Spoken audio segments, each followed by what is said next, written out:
It is day 7. I cannot believe I stuck with this for 7 days, the author series. Before I even started this, I had no idea how difficult this was going to be.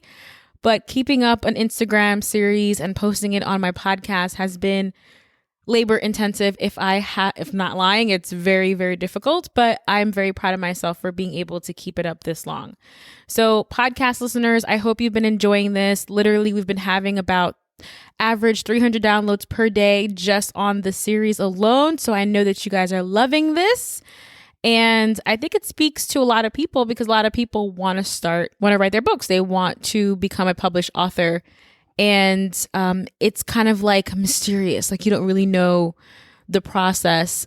So I was hoping that this will help to unveil the process, encourage people to get started with writing their books, even if they don't really know what they're doing. So over the past 7 days, we've been talking about various topics when it comes to self-publishing books. If you're new to me here, welcome. My name is Danielle Desir. I am a 5-time self-published author. My first book technically was under a publisher, but the other 4 ones are self-published. And I was asked recently on the podcast, I was like, well, what about self-publishing do you love so much that you continuously do it? And there are a number of reasons why I love self-publishing, because I get to share my entire thought process unfiltered. It's just literally me and my reader sharing that transformation, hopefully helping them to change their lives and make things better. And I love how easy ebooks are. So it's something that I can just, I write it, I edit it, I create a book cover, I put it out there, and people can start reading it. And that is very, very helpful. So I do really love being a self-published author. I love having the power to be able to change anything in my book that I want. And hopefully that is empowering to you. And it's not as scary as it may seem. This is day 7. This is actually going to be the last day of the podcast. Daily podcast is very hard to sustain, but I will be on IG tomorrow to wrap it up on day 8. But when it comes to editing, this is kind of at the tail end of your self-publishing process. You can either self-edit, means that you edit yourself, or you can hire someone and outsource the job. Now, why would you want to self-edit? You may want to self-edit because perhaps maybe your budget is limited and you don't have the funds to dedicate to finishing this project with the editor. Now I'm going to tell you a story about my first book and how I hired my editor. So my first book is called Iceland, Nature, Nurture, and Adventure. And my husband's on the IG Live. Hey, babe, I'm sorry. I had to reject your call because I'm on this IG Live. I'm so sorry. So I hired my editor because I realized after I had finished signing the contract and actually handed in the manuscript for my first book, that editing was not part of the deal. And I was very weary of just publishing a book without having an editor because I knew that I don't really understand commas that well. I'm not a grammar person.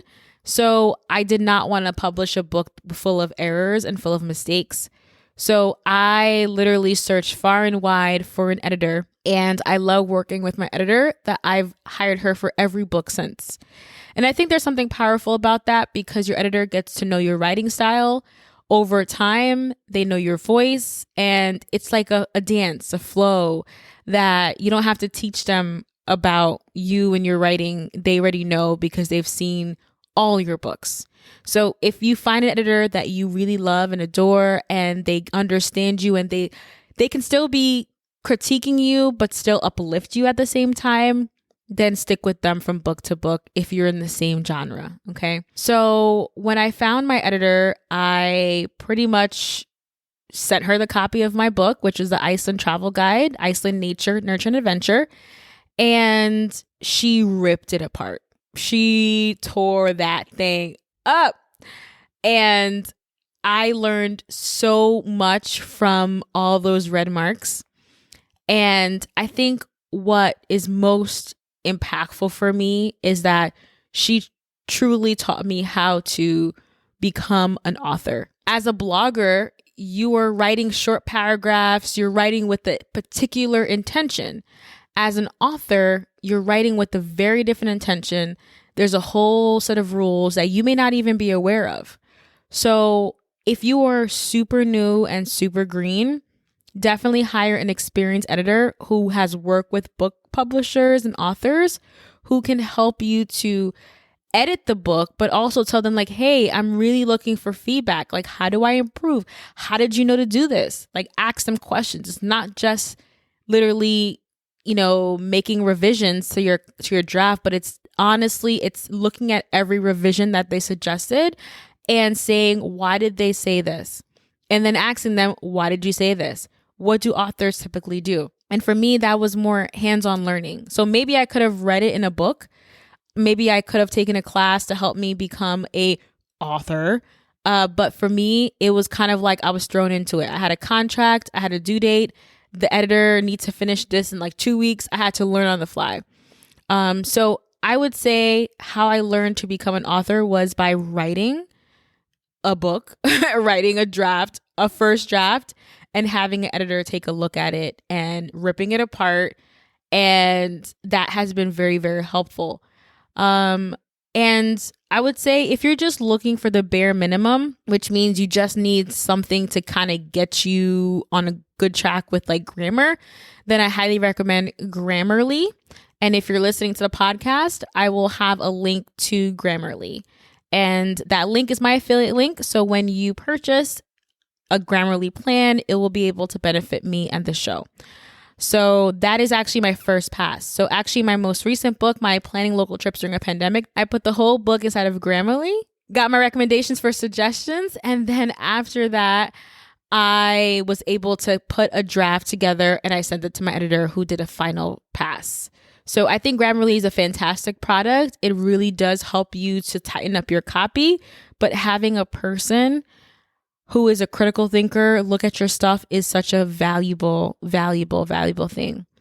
And like I mentioned before, I literally felt like I was on the job learning how to become an author. And I feel like I definitely have it down now better than I did before. But that was really, really helpful. And it's something that I feel like if I didn't invest the money and the time, then I would have definitely missed the boat on that. So I definitely do highly recommend hiring an editor. And at least I know in terms of for myself, when I am hiring an editor, I know I put my best foot forward to put the best possible product in front of my audience. So for me, that means something.